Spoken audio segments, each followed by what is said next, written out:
Պաշտպանության նախարարը հստակ չի պատասխանում հարցին, արդյոք ադրբեջանցիները այս գիշեր խախտել են հրադադարը Սոտքում։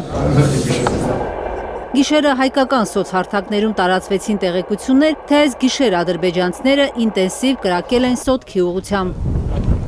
Բոլոր վտանգավոր կրակոցները, խախտումները, որոնք ուղղված են մեր դիրքերի վրա, մեր անձնակազմի վրա, մշտապես պաշտպանության նախարարության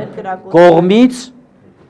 տրվել են հաղորդագրություններ։ Նախարարի այս խոսքերից կարելի է ենթադրել, որ գուցե կրակոցներ եղել են, բայց դրանք այնքան վտանգավոր չեն եղել, որպեսզի պաշտպանական գերատեսչությունը խոսի այդ մասին։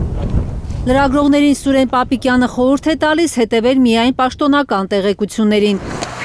Ավելի վաղ պաշտպանության նախարարությունը հորդորել էր զերծ մնալ բանակին եւ սահմանային իրադրության առնչվող ոչ ստույգ, սխալ ու մտածածին տեղեկություններ հրապարակելուց։ Պապիկյանը չգիտի, թե ինչու են հիմա նման տեղեկություններ տարածվում։ Ես չեմ կարող գնահատական տալ, թե ինչու է տարածվել նման տեղեկատվություն, մենք մի վարքյան։ Սա մեր գնահատականն է եղած փաստերի հիման վրա։ Եթե կլինեն փաստեր, մենք պատրաստ ենք ուսումնասիրել, հետաքննել։ Սուրեն Պապիկյանի տեղեկություններով սահմանին ադրբեջանական զինուժի տեղաշարժ չկա, հետևաբար չի կարող պնդել, թե պատերազմի վտանգ կա։ Հարգելի գործընկերներ, որպեսզի նման գնահատական տամ, պետք են հետախուզական տվյալներ։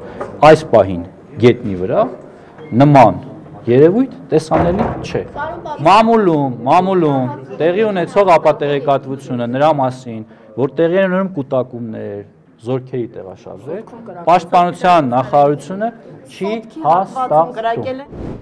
Հայաստանի արտաքին հետախուզության ծառայության պետ Քրիստինե Գրիգորյանն այս պահին Հայաստանի վրա հարձակման վտանգ չի տեսնում, բայց շեշտում է իրավիճակը շատ արագ փոխվում է։ Այս պահի դրությամբ հարձակման հավանականությունը բարձր գնահատելու համար անհրաժեշտ բոլոր փաստերի եւ ազդակների համախումբը բացակայում է, սակայն իրավիճակը արագ է փոխվում եւ մենք հետևում ենք իրավիճակին։ Գրիգորյանի խոսքով Հայաստանի անկախության ու սուվերենությանը սպառնացող վտանգները գալիս են մի քանի երկրից։ Թե որ երկրների մասին է խոսքը, արտաքին հետախուզության պետը չի ասում։ Նախորդից տարածվող տեղեկությունների ֆոնին Հայլուրը փորձեց Սոտքի վարչական ղեկավար Սևակ Խաչատրյանից ճշտել, կրակոցներ եղել են, թե ոչ, մեր բազմաթիվ զանգերը մնացին անպատասխան։ Նիկոլ Փաշինյանի ընտանիքին պատկանող հայկական ժամանակին հաջողվել է խոսել Սոտքի վարչական ղեկավարի հետ։ Սևակ Խաչատրյանն ասել է, թե կրակոցների մասին պաշտպանության նախարարությունն է հայտարարություն տարածում։ Իսկ իրենց գյուղում իրավիճակը հանգիստ է, մարդիկ իրենց գործերով են զբաղված։ Եթե որևէ բան եղած լիներ, անհանգստություն կլիներ մարդկանց շրջանում, ասել է Սոտքի վարչական ղեկավարը։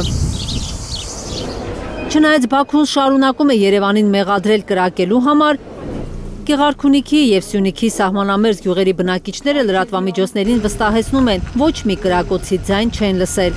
Ինչու հայկական կողմը ապացույցներով չի խոսում ադրբեջանցիների հետ։ Չեղած բանի ինչ է ապացույցը։ Պապիկյանի խոսքով, եթե անգամ կրակոցներ եղած լինեն, ինչպես պնդում են ադրբեջանցիները, արբանյակից արված լուսանկարներով դա հնարավոր չէ պարզել։ Արբանյակային նկարները չեն կարող ցույց տալ գնդակների կրակելու չկրակելու մասին։ Դրա համար պետք են տեսագրություններ։ Իսկ քանի որ մեղադրողը մենք չենք, այլ մեր հարևաններն են։ Մենք դրա համար ասում ենք, եթե ունեք ապացույցներ, տեսանյութեր, տրամադրեք մեզ։ Մենք պատրաստ ենք ուսումնասիրել, հետաքննել։ Մինչ օրս չենք ստացել նմանատիպ արձագանքներ։ Այսօր Հայաստանի պաշտպանության նախարարությունը նորից հերքել է Ադրբեջանի պաշտպանական գերատեսչության ապատեղեկատվությունը, թե մեր զինված ուժերը կրակել են ադրբեջանական դիրքերի ուղղությամբ։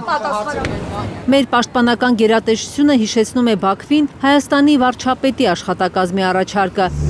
Հրադադարի ռեժիմի խախտման դեպքերի հետաքննության համատեղ մեխանիզմ ստեղծել։ Ադրբեջանը կտրականապես մերժել է այս առաջարկը, այն որակել գրեթե անիրագործելի։ Արնե Մանգասարյան, Նորա Շարբաթյան և Անի Ղանդիլյան, Հայլուր։